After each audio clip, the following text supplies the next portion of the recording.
കണ്ടോ, ഇതാണ് നമ്മുടെ ഉപ്മാവ്. നമുക്കപ്പോൾ ഉപ്മാവ് ഉണ്ടാക്കാൻ തുടങ്ങാം. എന്തൊക്കെ വേണമെന്ന് നോക്കാം.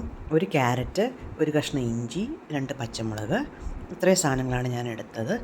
അതെല്ലാം നമുക്കൊരു മിക്സിയുടെ ചെറിയ ജാറിലേക്ക് ഇട്ടിട്ട് ഒന്ന് ജസ്റ്റ് ക്രഷ് ചെയ്തെടുക്കണം. അരിഞ്ഞ് മഷി പോലെ ഒന്നും ആയിപ്പോകരുത്. ഇതുപോലെ ക്രഷ് ആക്കിയിട്ട് വേണം എടുക്കാനായിട്ട്. എന്നിട്ട് ഇനി നമുക്ക് എടുക്കേണ്ട സാധനങ്ങൾ എന്തൊക്കെയാണ്? അപ്പോൾ ക്രഷ് ചെയ്ത ക്യാരറ്റ്, ഇഞ്ചി, പച്ചമുളക്, പിന്നെ മല്ലിയില, നട്ട്സ്, ഒരു സവോള, അത്രയാണ് എടുത്തിരിക്കുന്നത്. ഒരു 5-6 നട്ട്സ് എടുത്താൽ മതി. നട്ട്സൊക്കെ ഇട്ട് കഴിഞ്ഞാൽ പ്രത്യേക ടേസ്റ്റ് ആയിരിക്കും നമ്മുടെ ഉപ്മാവിന്. ഇനി റവ എങ്ങനെയാണ് എടുക്കുന്നത് നോക്കാം. 1.5 ഗ്ലാസ് ഓർഡിനറി റവയ്ക്ക് ഞാൻ 1/2 ഗ്ലാസ് നമ്മുടെ സൂചിയുടെ ഫൈൻ റവ, ആ യെല്ലോയിഷ് കളറിലുള്ള ആ റവയാണ് എടുത്തിരിക്കുന്നത്.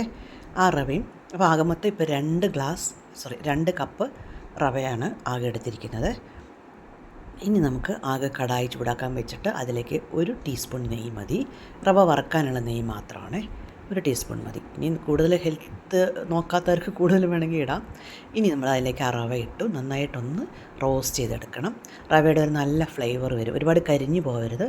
ജസ്റ്റ് നല്ലൊരു ഫ്ലേവർ വന്ന് ജസ്റ്റ് ഒന്ന് കളർ ചേഞ്ച് ആയി വരുമ്പോഴത്തേക്കും തന്നെ ഇത് മിനിമം തീയിൽ വെക്കുന്നതായിരിക്കും നല്ലത്. ലോ ഫ്ലെയിമിൽ വെച്ചിട്ട് നമ്മളൊരു 1 മിനിറ്റൊക്കെ വറുത്തുള്ളൂ. കണ്ടോ, അപ്പോഴത്തേക്ക് റെഡിയായി. ഇനി അതൊരു പാത്രത്തിലേക്ക് മാറ്റി വെച്ചു.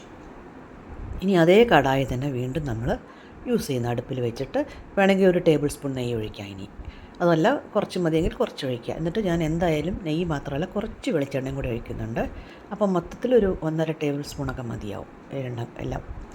ഇനി അടുപ്പ് കുറച്ചൊന്ന് കൂട്ടി വെച്ചിട്ടുണ്ട്. ഇനിയിപ്പോൾ ഇതിലേക്ക് നമുക്ക് ഇടേണ്ടത് കടുകാണ്. കടുക് ഒരു 1/4 ടീസ്പൂണൊക്കെ ഇട്ടാൽ മതിയായിരിക്കും. 1/4 ടീസ്പൂൺ കടുക് ഇടുന്നു. അത് പൊട്ടി വരുമ്പോഴത്തേക്കും നമുക്ക് ഇനി അടുത്തതായിട്ട് ഇടാനുള്ളത് ഉഴുന്ന് പരിപ്പാണ്. ഞാൻ ഉഴുന്ന് പരിപ്പ് അവിടെ കഴുകി വെച്ചിട്ടുണ്ട്. ഞാൻ കഴുകിയിട്ടാണ് എപ്പോഴും ഇടുന്നത്. കഴുകി ഉഴുന്ന് പരിപ്പ് ഇട്ടു. ഒരു 1/4 ടീസ്പൂണോ അല്ല 1/2 ടീസ്പൂണൊക്കെ ഇട്ടാൽ മതി. ഇനി നട്ട്സ് ഇട്ടു, സവോള ഇട്ടു. കറിവേപ്പില ഇടാൻ ഞാൻ മറന്നു പോയതാണ്. കറിവേപ്പില അതിൻ്റെ കൂടെ തന്നെ ഇട്ടാൽ മതി. ഇനിയിപ്പോൾ ഈ സവോള ഒന്ന് ജസ്റ്റ് ഒന്ന് വാടിയാൽ മതി. ബ്രൗണൊന്നും ആവേണ്ട ആവശ്യമില്ല.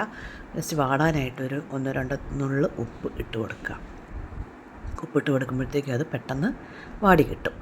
അത് പറഞ്ഞ പോലെ 1 മിനിറ്റൊക്കെ ഒന്ന് വഴറ്റിയാൽ മതിയാവും. ആ വഴന്ന് വരുമ്പോഴേക്കും കണ്ടോ, സവോളയൊക്കെ നല്ല സോഫ്റ്റായി വരുന്നുണ്ട്. ഇനി നമുക്ക് അതിലേക്ക് അടുത്തതായിട്ട് നമ്മുടെ ക്യാരറ്റ് ഇട്ട് കൊടുക്കാം.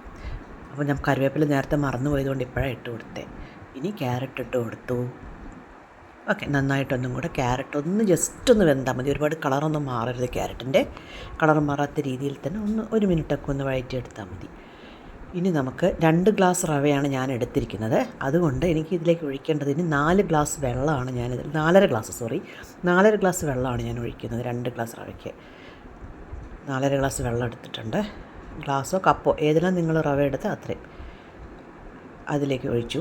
ഇനി ഇതിലേക്ക് ഉപ്മാവിന് വേണ്ടിയിട്ടുള്ള ഉപ്പിടണം. കുറച്ച് 2 പിഞ്ച് നേരത്തെ ഇട്ടിരുന്നു, സാരമില്ല. അതും കൂടെ അഡ്ജസ്റ്റ് ചെയ്യുന്ന രീതിയിൽ ഇപ്പം ഒരു 1/4 ടീസ്പൂൺ ഉപ്പ് അല്ലെങ്കിൽ 1/4 to 1/2 ടീസ്പൂൺ ഉപ്പിടുക. പിന്നെ ഈ വെള്ളം ഒന്ന് ടേസ്റ്റ് ചെയ്ത് നോക്കണം തിളച്ച് കഴിയുമ്പോൾ. അപ്പോൾ ഉപ്പ് ഇത്തിരി ഒന്ന് മുമ്പിലേക്ക് നിൽക്കണം, കാരണം റവയും കൂടി ഇടാനുള്ളതല്ലേ. അപ്പോൾ അത് നന്നായിട്ട് വെള്ളം വെട്ടിത്തിളച്ചപ്പോൾ റവ പതുക്കെ ആയിട്ട് കുറേശ്ശെ ഇട്ട് കൊടുത്ത് ഇളക്കിക്കൊണ്ടേ ഇരിക്കണേ, അല്ലെങ്കിൽ വേഗം റവ കട്ടയാവും. ഇപ്പോഴൊക്കെ മിനിമം ലോ ഫ്ലെയിമിലേ വെക്കാവൂ തീയൊക്കെ. എന്നിട്ട് നന്നായിട്ട് കുറച്ച് നേരം ഇളക്കി നല്ല ഡ്രൈ ആയി വരണം. നല്ല ഡ്രൈ ആയി വരുമ്പോഴേക്കാണ് നമ്മളിനി അടുത്ത ഇൻഗ്രീഡിയൻ്റ് അതിലേക്ക് ഇടാൻ പോണത്. തേങ്ങ ചിരവിയത്. അത് വേണമെങ്കിൽ ഒരു 1/2 കപ്പ് ടു 1 കപ്പ് ഇടാം. നമുക്ക് ഇഷ്ടമുള്ളത്രയും തേങ്ങ ഇടുന്ന അത്ര ടേസ്റ്റ് ആയിരിക്കും. പിന്നെ മല്ലിയിലയും കൂടി ഇട്ടു, നന്നായിട്ട് ഇളക്കി. ഇനി നമ്മളത് നന്നായിട്ട് പ്രസ് ചെയ്ത് അതിനെന്തോ തട്ടിപ്പൊത്തി വെക്കുക എന്നെന്തോ ആണ് പണ്ട് പിള്ളേർ പറയാമെന്നാണ് എനിക്ക് തോന്നുന്നത്. അപ്പോൾ അതാണ് ഞാൻ ചെയ്യാൻ പോണത്. ജസ്റ്റ് നന്നായിട്ടൊന്ന് പ്രസ് ചെയ്ത്, കണ്ടോ, ഇതുപോലെ പ്രസ് ചെയ്ത് തവി കൊണ്ട് പ്രസ് ചെയ്ത് വെച്ചിട്ട് നമ്മൾ ഒന്ന് അടച്ച് വെക്കുക. അടച്ചിട്ട് ഇനി ലോ ഫ്ലെയിമിൽ ഒരു 5 to 8 മിനിറ്റോളം വെച്ച് വെക്കുക. കണ്ടോ, 5-8 മിനിറ്റ് കഴിഞ്ഞ് ഞാനൊന്ന് തുറന്ന് നോക്കിയതാണേ. അപ്പോൾ നല്ല ഉപ്മാവ് നല്ല സോഫ്റ്റായിട്ട് ഇതുപോലെ വന്നിട്ടുണ്ട്. നല്ല ടേസ്റ്റി ആയിട്ടുള്ള ഉപ്മാവാണ് കേട്ടോ.